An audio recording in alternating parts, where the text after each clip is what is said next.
My name is Jerome Glenn. I direct the Millennium Project, which is a global participatory think tank. It has 32 nodes around the world. By a node, I mean a group of individuals and institutions that identify the best thinkers that they can find, translate questionnaires and do interviews in culturally appropriate ways around the world. And that information is brought together, and we put it in the same language, and then it goes back out to the nodes around the world, who then translate it into different languages there. So there's a constant in and out process around the world to creating a system for us humans, or we humans, to think together. So it's not a nation-state think tank or a corporate think tank or an ideological think tank, because we have different ideologies involved. And we produced the annual State of the Future report for the last 12 years.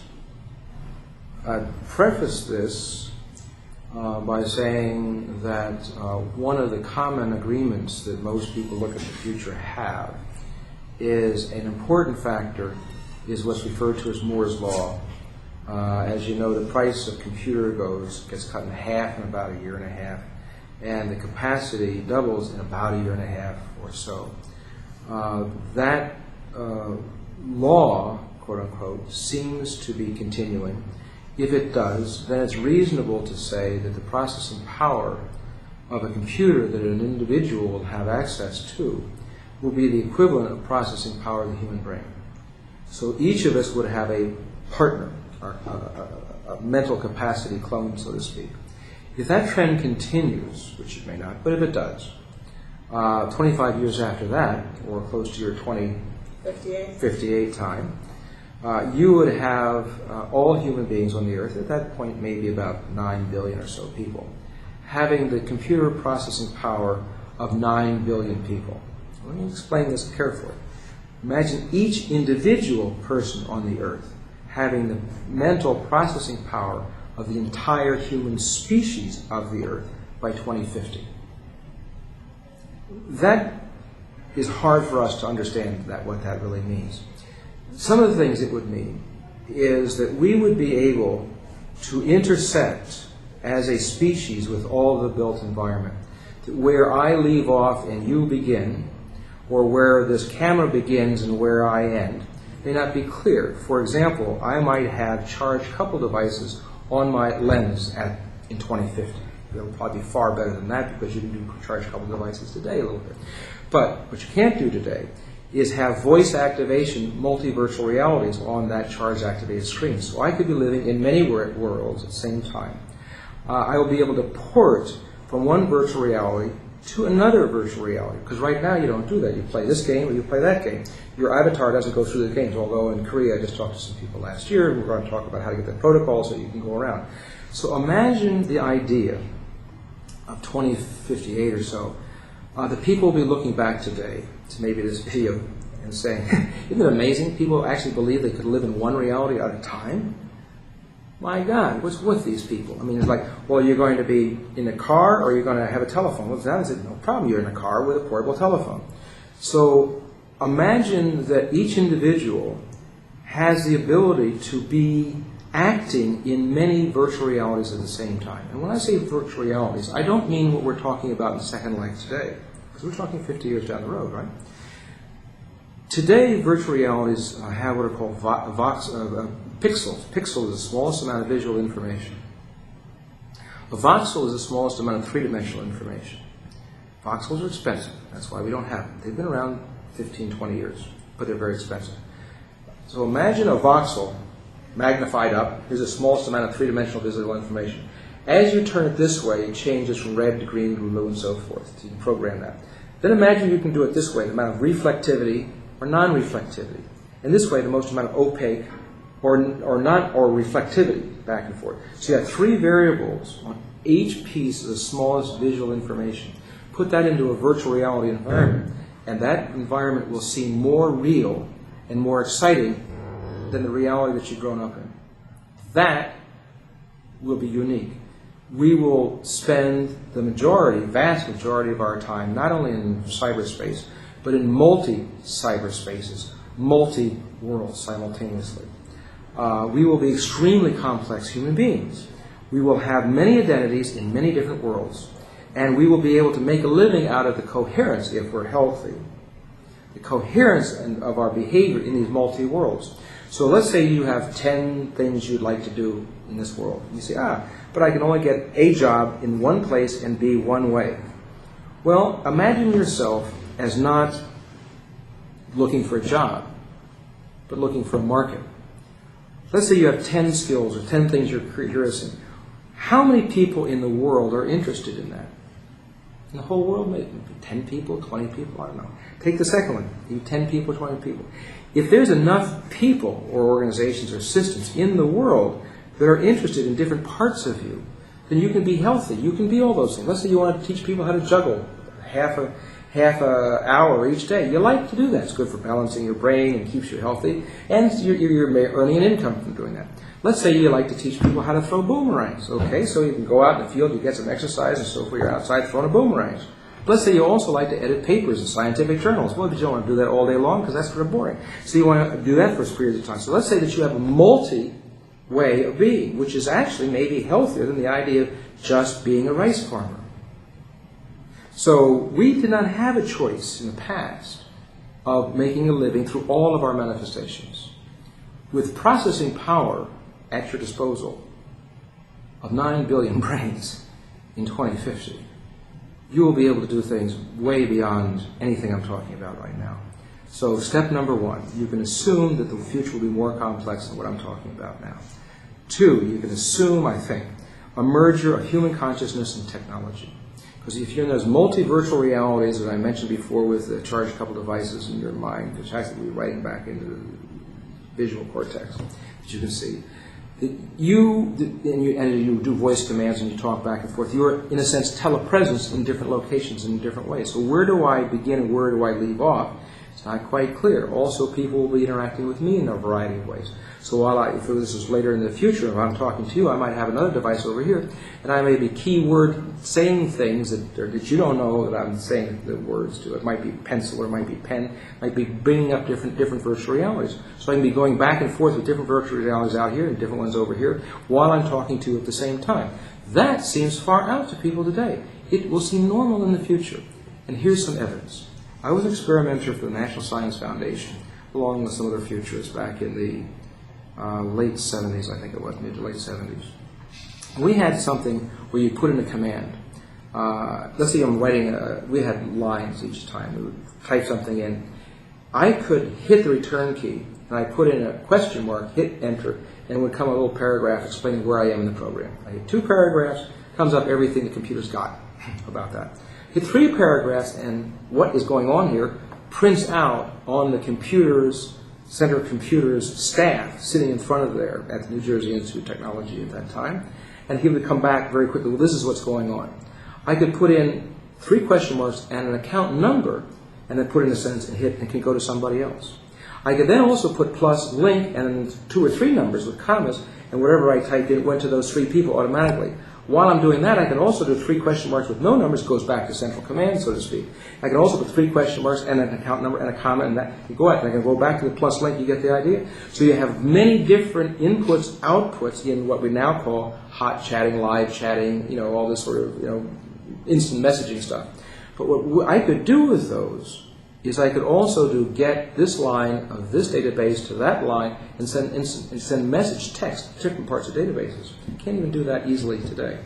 But my point is that at first, communicating with many different people at the same time that came back at a different order. So let's say I sent out 5 messages, 1, 2, 3, 4, 5. The responses don't come back 1, 2, 3, 4, 5. They come back maybe 1, 5, 4, 3.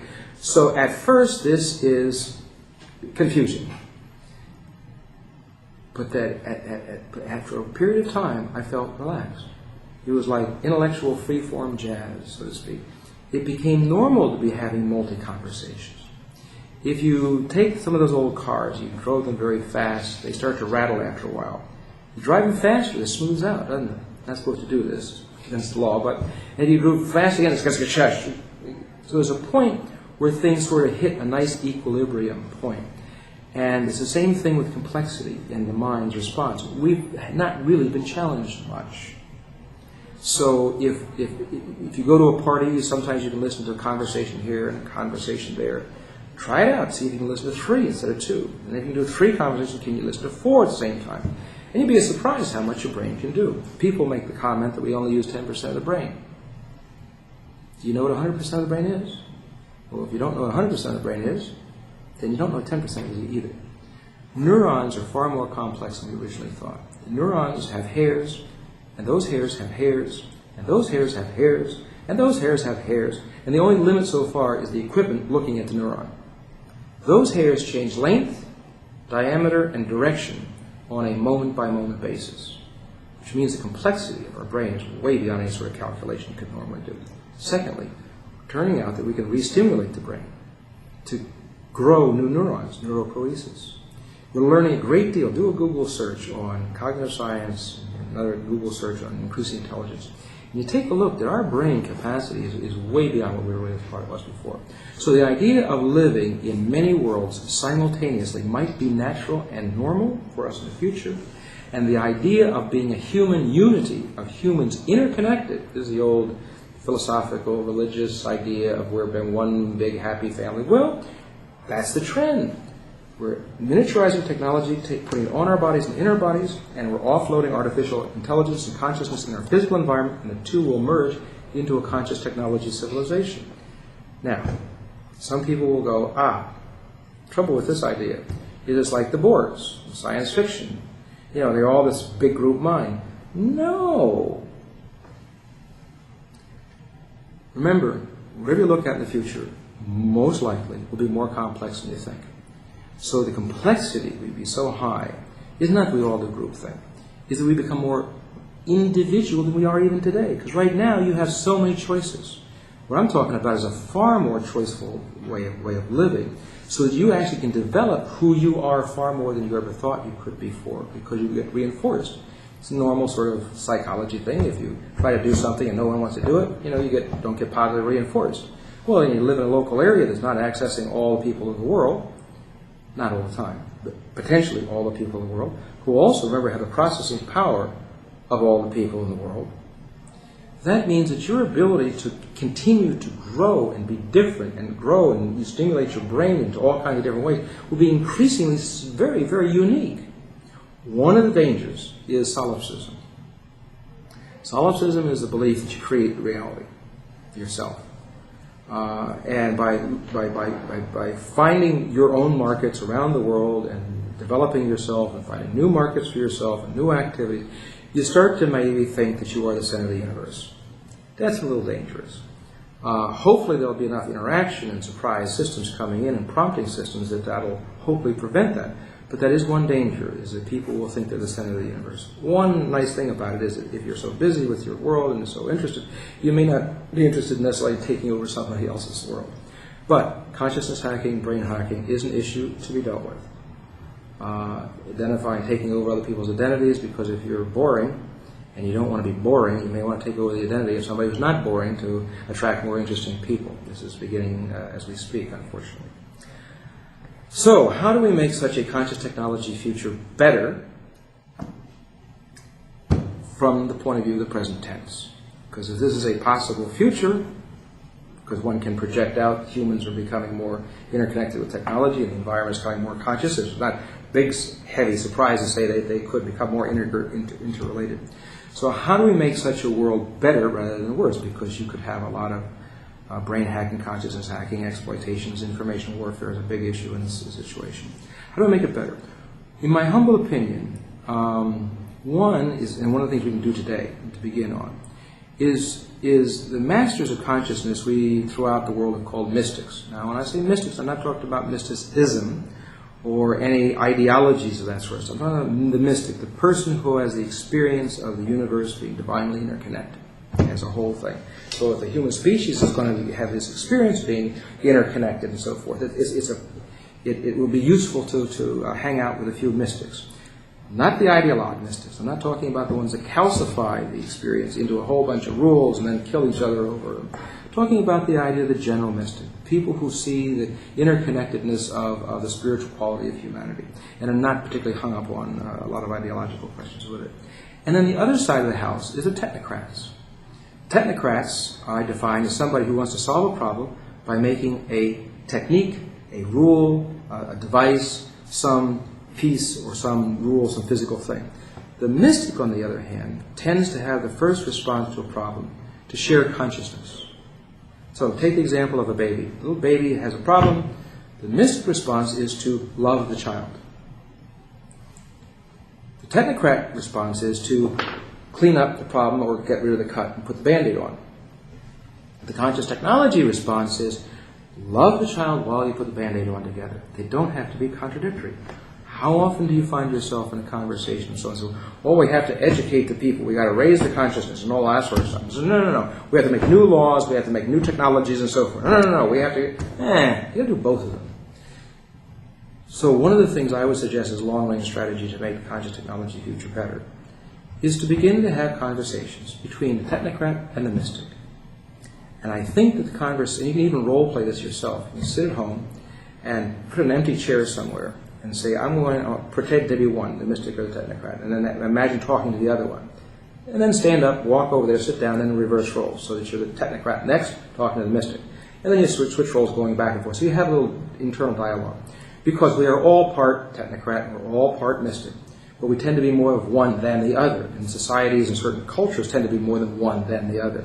And the idea is to make them a union in the same way that great piano players will talk about becoming one. Well, the piano, the music, and their mind into one performance integration to make it all work. Okay, so maybe we make civilization work and be worthwhile by the merger of the mystic and the technocrat. Now, that's a big polarity. It's one of the biggest polarities and prejudices on the planet throughout time. Because the mystics look down on the technocrats look down on the mystics, and they haven't had a great conversation. So, how do you initiate such a conversation? One is the one I just mentioned. You can do it internally yourself, in the privacy of your own house.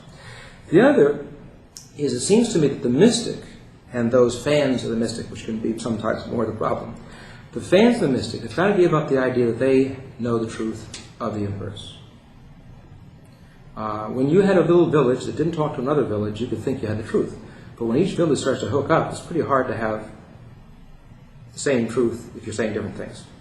So, but the attitude of the mystic toward knowledge, the attitude of the mystic toward life, the attitude of the mystic is great. But they don't necessarily understand subatomic like physics. They don't understand necessarily what we're going to be doing between the relationship between biological systems and nanotech systems. You want knowledge of the technocrat to make the civilization work. But if it's just a technocrat orientation without the mystic attitude, then that's a civilization that's boring. Imagine going to a party and you have two doors to go to two other parties. One door is a party where a bunch of mystics are having a party. And the other door is a bunch of technocrats having a party. Which party is more fun? The mystic, of course. But if the electricity doesn't work, you want the technocrats, right? So stop the prejudice between the two of you. This prejudice is not productive. We need the mystic, we need the technocrat to have a conversation to make the conscious technology civilization work and be worthwhile.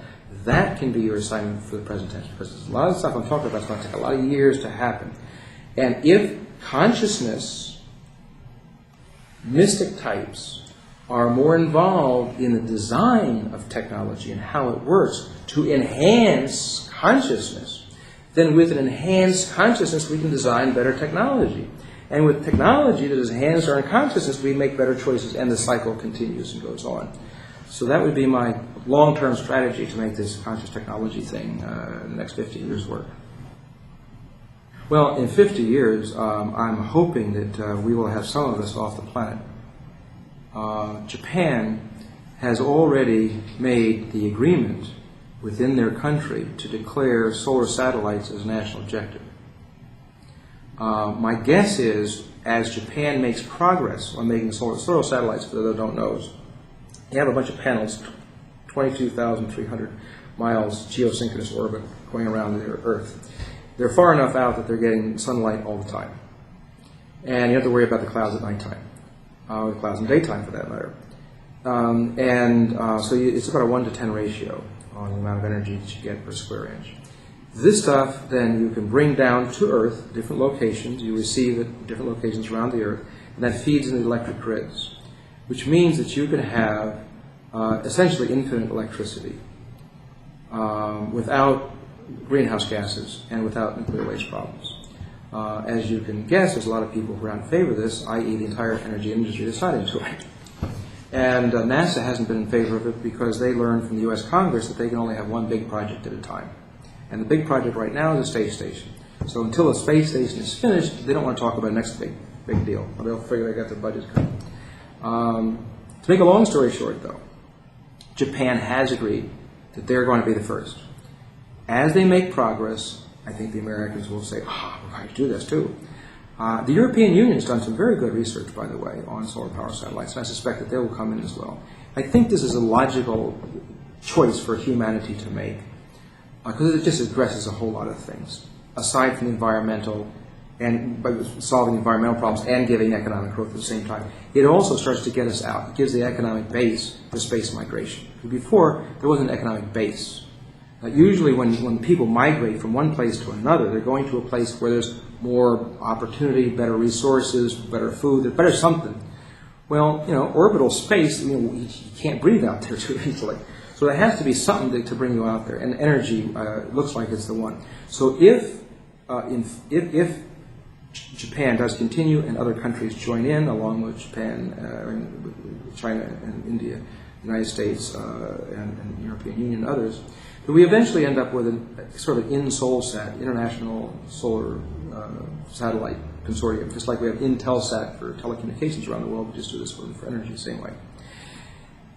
If that does begin to happen in 2030, 2040, or 2025, 2030, then it'll happen very fast.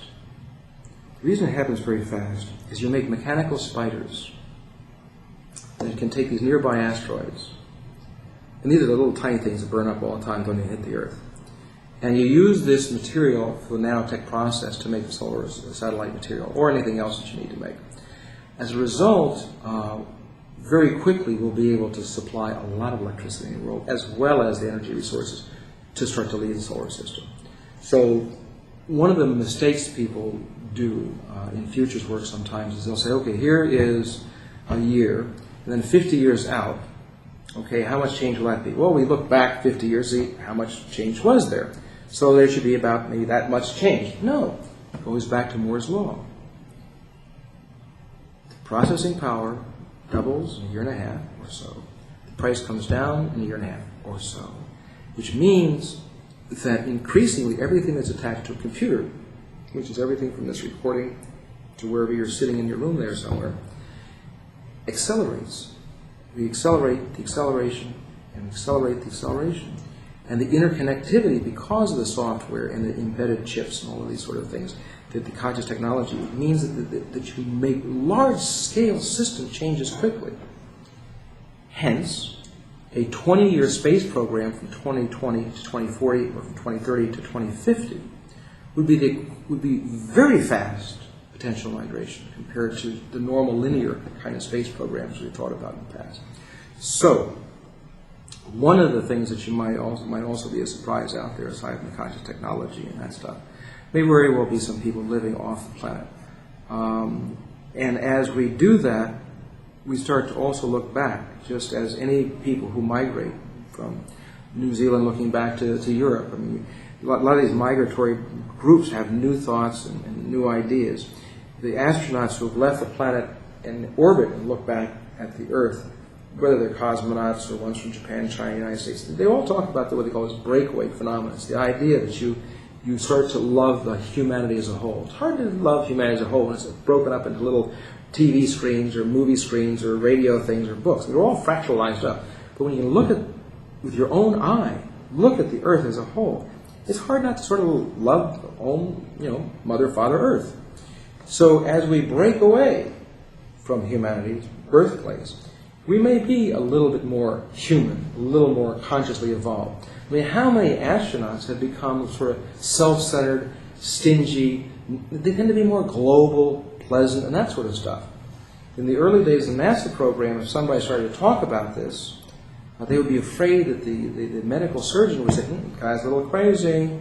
You can't go up in a rocket ship next time. Well, because all these astronauts wanted to go again, they wanted to act as dumb and uninteresting and boring as possible, so no one would think they're crazy.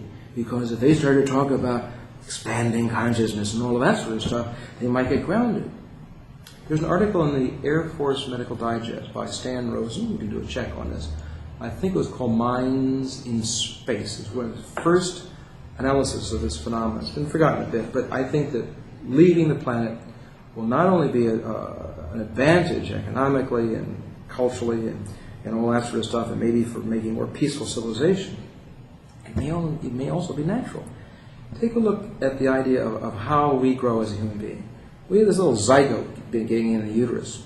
Now, you got 9 months there. But from the point of view of the zygote, they may not know that. They see the resources running out. Beginning to be crowded by the 7th month. By the 8th month, you got the Club of Rome report and uterus and these sort of problems. But lo and behold, by the 9th month, a system change, a phase shift occurs. Bing, birth, out a human being. But still, you can't do squat. There you are. You're 100% dependent on the mother, or in this case, in the solar system, the sun. So make an analogy between the humans being born, what they go through, and how we as a human whole family may have to be born. We get the whole game given to us. We've got gravity, we've got oxygen, we've got the sun in day and night condition. We're walking into a done deal. So just like the baby gets born into a done deal, the diapers are being changed, the breast milk is there, all this stuff's there for you. And you don't have to do squat for years until later you grow up. Well, what happens if we apply this to the idea of 50 years from now? What happens if some humans start to leave the dependency of the sun? We might start to learn what it is to grow up. We have been dependent on the sun, like a baby is dependent on the mother and the father. So maybe we don't even know what our capabilities are. Just like we don't know what the capabilities are of that newborn baby. And the zygote didn't know its capabilities outside the uterus. So 50 years from now is not only a long time, but the changes in the next 50 years will be far more than the previous 50 years. As a matter of fact, I would suspect 50 years from now, we'll look back the last 50 years, and then the 50 years before that, and we'll say, the 50 years from, let's say, 2008, previous to what, 1958, that'll look real slow compared to the next 50 years.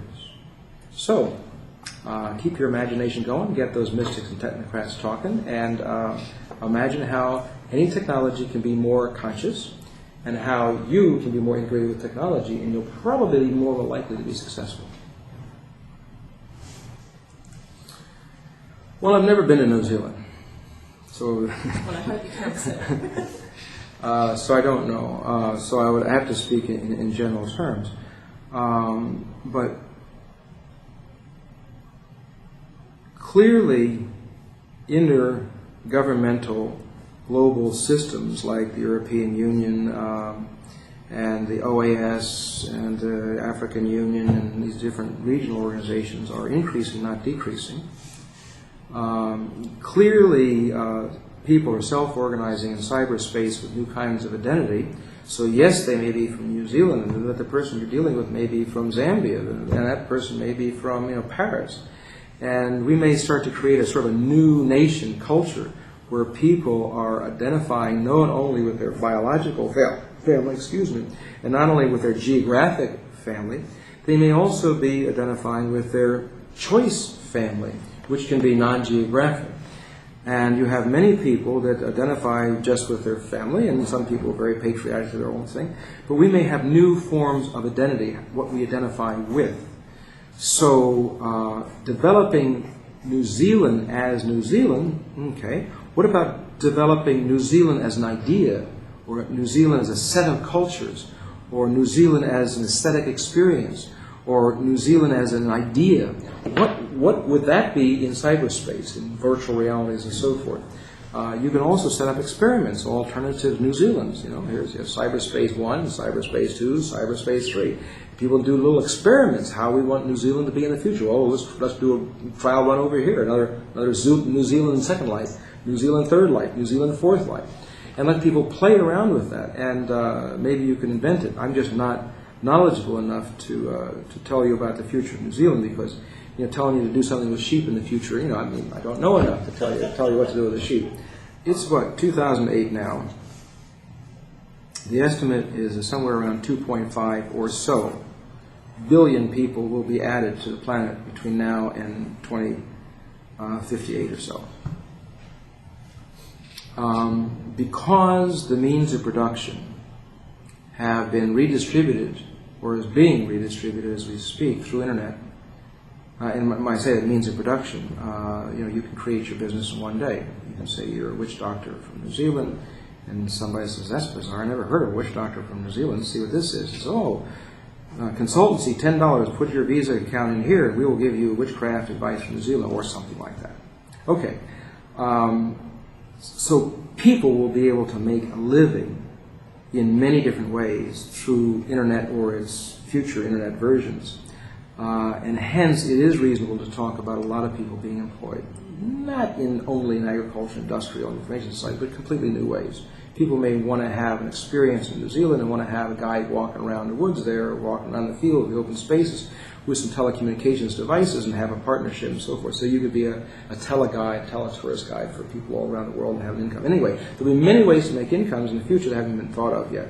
So my guess is that there will be, of these 2.5 billion added to the planet between now and 2058, they'll have more of an income as an average, that the income will go up. And the trends are moving that direction already, but the real internet revolution has not kicked in yet.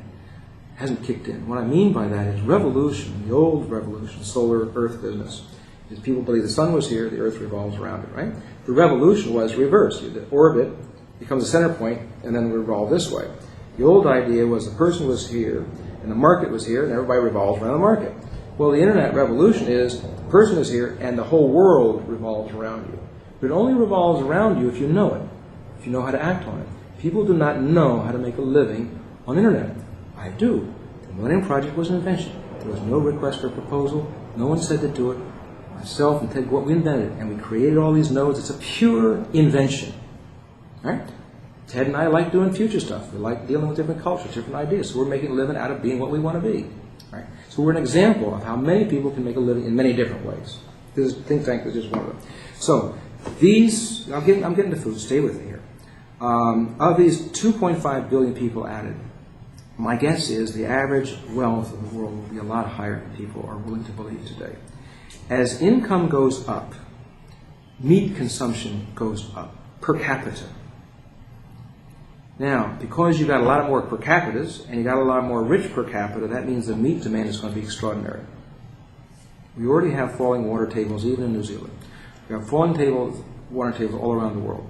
We're using up an awful lot of land right now. I don't see how you can use that you've got enough resources to feed the planet with the demand of meat in the conventional way meat is made today.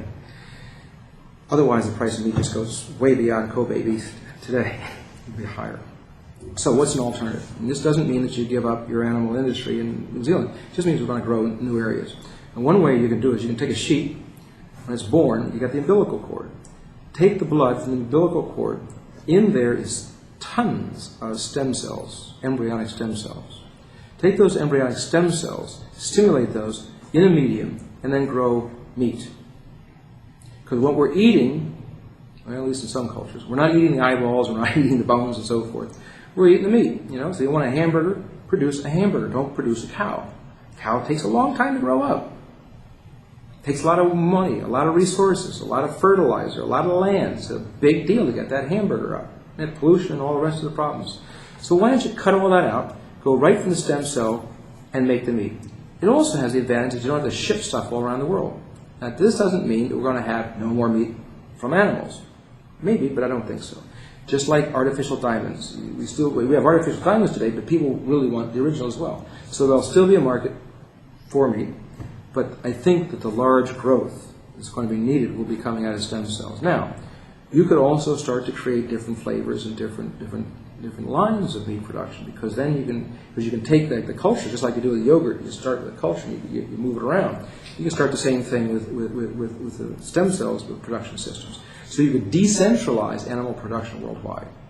And it has the advantage that all these problems of these factory-produced horrible things and the concentrations of species, and the concentrations of Europe, and the concentration of disease, which is going to spill out new kinds of diseases we haven't seen before. To avoid that, it would be wise to decentralize and cut out growing animals and just grow the meat that you want to eat. So that's one of the futures for the animal industry. Going back to the idea of making a living about who you are, how many people, as you view this, are interested in Maori culture right now in the world? 10 people? 10 million? 10 billion? I don't know. Probably more than in your neighborhood. In the old days, if you wanted to share your culture or your ideas, you had to be within a walking distance. So that limits the number of people. But if in 2058 you've got 9 billion people, how many people have to be interested in different parts of indigenous culture? Some people might be interested in music, some people may be interested in art, craft work. How many? Okay, so if you can get out to the market, which you can, to those 9 billion people, begin to do it now, slowly but surely, so that the culture then can be reinforced. Because people will, after all, will be, if you've got a large enough market, people start to say, hey, I want the authentic dance. I don't want to have Harvard University's students from Chicago pretending to do the dance. I want the real McCoy. Maybe in cyberspace, but live cyberspace. Maybe my avatar in the dance with you, etc. So we can still have many indigenous cultures and languages reinforced. Why? Because you're hitting a much larger market. It's hard to maintain a small culture in a large world without access across the system.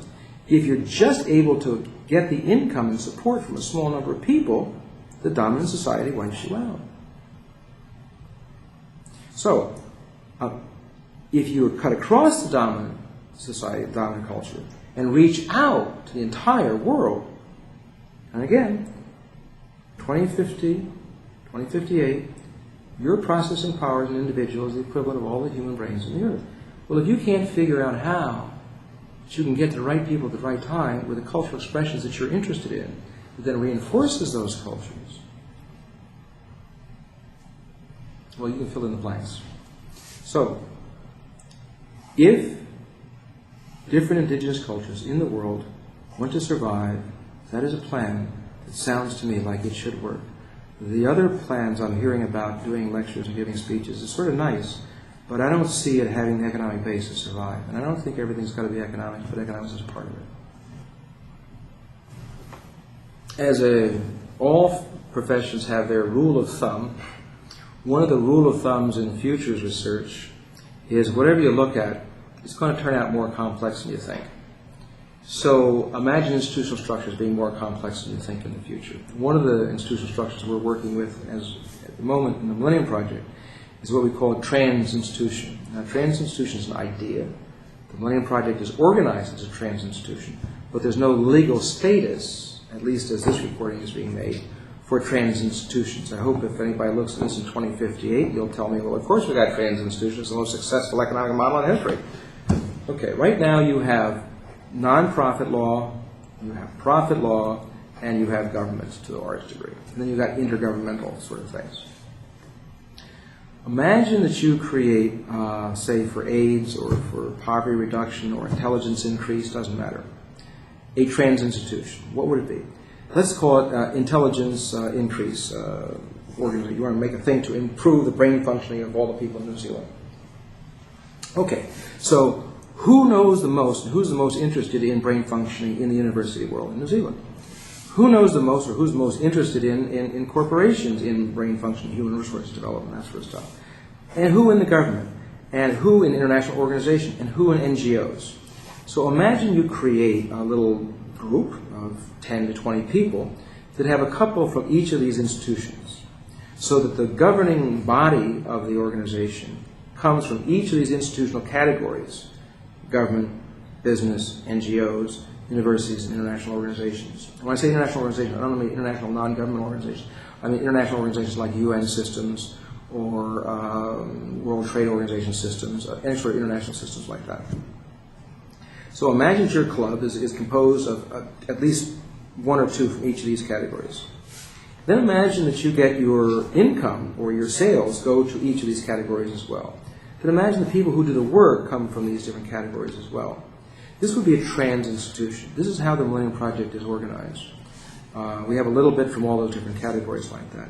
Now, the advantage of a trans institution is that it can act through all those organizations. You're not telling a government to do something. The government person there is doing it. You're not selling the pitch to the business community because the business community is in it.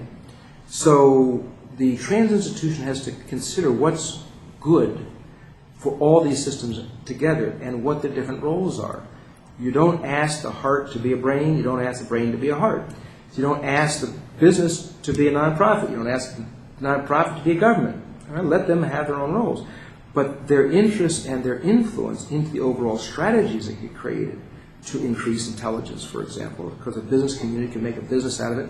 For example, we got mind building, we got bodybuilding things all around the world. It's big business, but we don't have mind building around the world. All right, so the whole business line, big income. So you got businesses doing things, you got governments doing things, all this to increase intelligence. But then they're coordinating and developing new ideas and creating synergies among each other that makes the organization different. Also, if you talk to a business, it's different than you're talking to a government. If you talk to a government, it's different than you're talking to an NGO or a university. So when you talk to a trans institution, you have to have your business sense together because they're looking at the bottom line. You've got to have your values together because the NGOs are there. You've got to have your knowledge together because the universities are there. You've got to have your politics together because the government is there. And you have to have your international sensitivities there because the international UN systems are there as well. So your activity changes as a result of this. And that's been my experience and one of the secrets to why the Millennium Project has been so effective in the world with such a small budget. You know, we'd like to get it up, but nevertheless, it's very effective. So one of the new institutional structures in the future could very well be trans institutions. Secondly, now I'll do this so the camera can see it. The old idea of institutional structure was the pyramid. The king, the vizier, the president, whatever is on the top, and then all the rest of the people below. You can see that? Yeah, good. Now, we cut through that hierarchical power with a network. Okay? So you can have a network of politicians in different governments across the world, and they can be sharing their information, or if it's a corporation, the business planners, the different ones cutting across, and so forth. So that's the power of a network. It cuts across the authority of a hierarchy. Now, if you have two or more networks intersect, like in a node is an intersection of two or more networks, then you have the ability to draw on the values of the different networks and create synergies. Now let me define synergy as Buckminster Fuller, who invented the concept, did. You take a box and you put a wheel in a box, you get a wheel in a box. You put a wheel underneath the box, you get a wheelbarrow, and you can do a lot of work. So synergy is not the parts, it's the relationship of the parts that makes the synergy. So if you have self-selected, do not appoint members to a trans institution. That's a mistake. Repeat, do not appoint people to a trans institution. It's a mistake. It should be a self-organizing, self-selected system. That's what will make it powerful. If you say, oh, I got to have a person at the university, well, we'll get that one. When you start recruiting, it's a different deal. You're going back to a hierarchical command structure. That's not what we're talking about. You create something attractive, newspaper article, movie, whatever the heck it is, to start to pull people in from the different categories. So this becomes a node. Now, so nodes then become more effective than networks acting alone. Now imagine that you go the next step and you create other nodes.